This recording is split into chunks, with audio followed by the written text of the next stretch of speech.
Frank, anything particular stand out just after that 9-0 start for Washington that got back into what you get used to been doing lately? Yeah, I think we just stayed the course. We knew what plan we had to execute defensively, to keep them cold. I want to credit our guys for really bringing it tonight. This is a team that does not have a great record, but we did respect them. We respect what they can do offensively. The number 2 offensive rated team in the NBA, and they've had games where they scored over 150 points in regulation, and we were in position to hold them under 100. And that's a commitment by our guys to execute a game plan, and proud of that performance.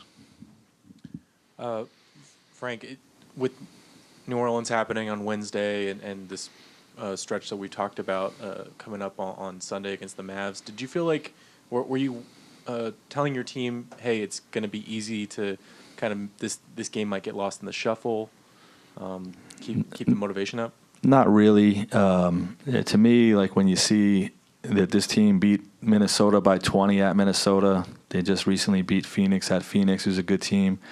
To me, this was about this game only. And like I said, we made sure our guys respected this opponent. They did respect this opponent. They played them with great intensity and focus, and were able to get a W. Frank, you just completed what is historically one of the best months in Lakers history.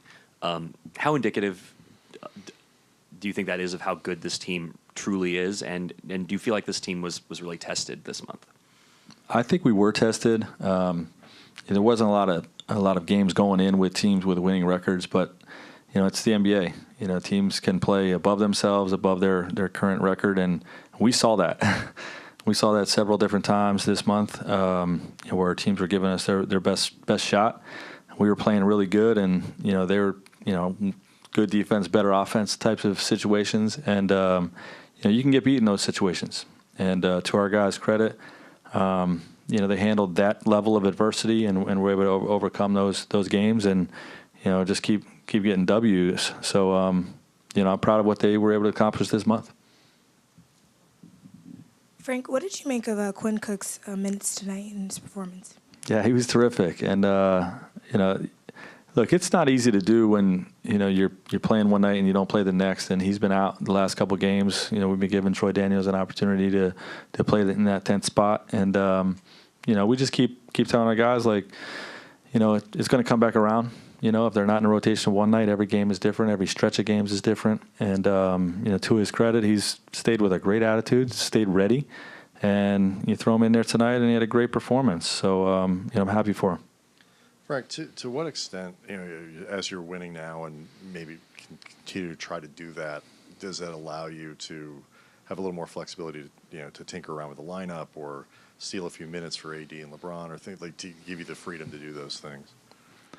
Well, we really had the freedom to give those guys less minutes because we've been in so many close games, If you can continue winning and build up the gap there. Yeah, I mean, every win matters this time of year, and like you said, if you build a cushion, so to speak, then maybe you can handle that later in the season. But games like tonight, to me, the best part of tonight's game was how we started the third quarter. Because we've had situations where we come out, where we build a first half lead and, don't take the game as seriously as we should in the second half because we have a big lead, and we let teams back in it.